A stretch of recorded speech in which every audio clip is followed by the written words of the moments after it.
कैलेंधर अपने healing touch के लिए फेमस था। वो माउंट वार्न के साये में होप का एक चिराग था, लाइफ का सिंबल। लेकिन पहाड़ भी टूटते हैं, रोशनी भी ढलती है। कैलन को उन्हीं लोगों ने धोखा दिया जिन पर वो सबसे ज्यादा भरोसा करता था, उसी काउंसिल ने जिसकी वो सेवा करता था। उन्होंने उस पर देशद्रोह का इल्जाम लगाया, अपने गिफ्ट को डार्क मैजिक के लिए यूज करने का। उनकी लालच की कोई हद नहीं थी, पावर की भूख कभी नहीं मिटती थी।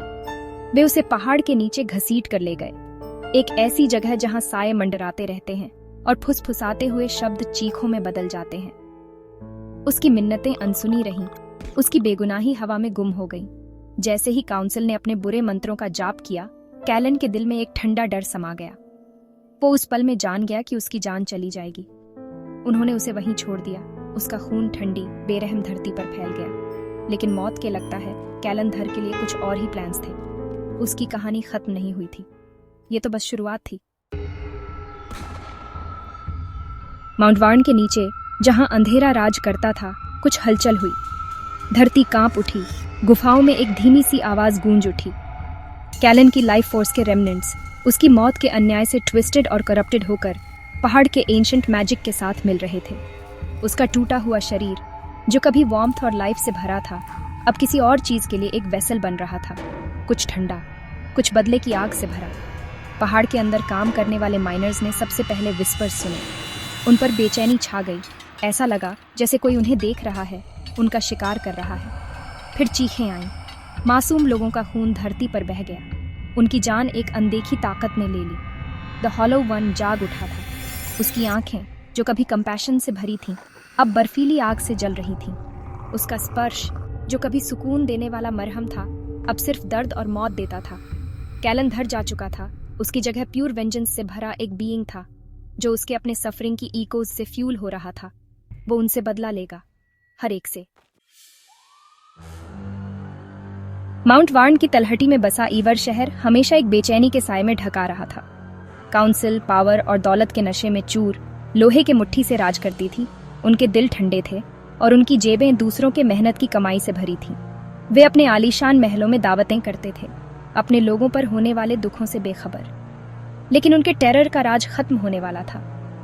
शहर पर एक साफ डर छा गया। माइनर्स की मौत की विस्पर्स जंगल की आग की तरह फैल गईं।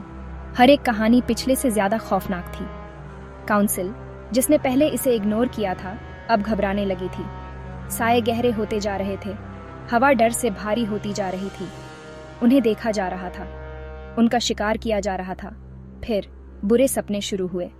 काउंसिल के हर मेंबर को अपने ट्रेचरी के विजन से सताया गया। वो ठंडे पसीने में जागते, उनकी चादरें उलझी हुई, हवा सड़ांध से भरी हुई। द हॉलो वन उनके साथ खेल रहा था, उन्हें उनके पापों की, उनके आने वाले डूम की याद दिला रहा था। उनका सोने का पिंजरा उनकी ही बनाई जेल बन गया था। सिर्फ मीरा, एक यंग वुमन जिसकी आंखें पहाड़ जितनी गहरी थीं, कैलन के सफरिंग की असली गहराई को समझती थी।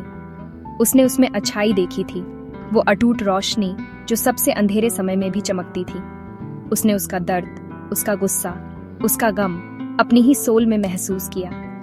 पुराने मिथ्स एक ऐसे बीइंग की बात करते थे जो बिट्रेयल से पैदा हुआ था, एक वेंजेंस का क्रीचर, इनजस्टिस की इको से फ्यूल्ड।